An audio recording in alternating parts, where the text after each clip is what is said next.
सोचिए अगर आज भारत के प्रधानमंत्री किसी राजा से पूछें क्या आप हमारी संसद ज्वाइन करेंगे और राजा बोले नहीं, तो क्या वो फेडरेशन चल पाएगी? एग्जैक्टली वही हुआ था 1935 में, जब ब्रिटिशर्स ने इंडिया को बांधने की सबसे बड़ी कोशिश की थी through government of India act 1935। ये एक्ट था ब्रिटिश रूल का सबसे डिटेल्ड और एम्बिशन प्लान।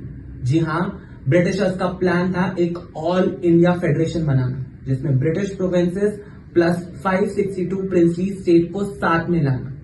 पर जरा सबसे बड़ा ट्विस्ट तो सुनिए, ये फेडरेशन कभी बन ही नहीं पाई, क्योंकि राजाओं ने इस फेडरेशन को ज्वाइन करने से साफ साफ मना कर दिया। उन्होंने इस फेडरेशन में आने से साफ इनकार कर दिया। हाँ, पर इस एक्ट ने इंडिया में पहली बार प्रोविंशियल ऑटोनॉमी दी, जिसका मतलब होता है गवर्नर नहीं, इलेक्टेड मिनिस्टर्स रूल करेंगे। फेडरल कोर्ट की स्थापना भी इसी एक्ट के थ्रू हुई। और हाँ, इसी एक्ट ने सबसे पहले चुनाव की नींव भी भारत में रखी। लेकिन ब्रिटिशर्स ने चालाकी से पूरे प्रोसेस को कंट्रोल में रखा और उसे हाईजैक भी किया। जी हाँ, governor general retain the ultimate power.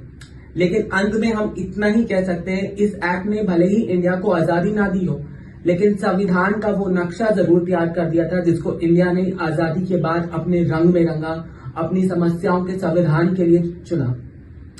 अब हम जल्द ही देश के आजादी के उस अध्याय को पढ़ेंगे जब 15 अगस्त को भारत ने अपना परचम, अपने देश का तिरंगा लाल किले की प्राचीर से लहराया।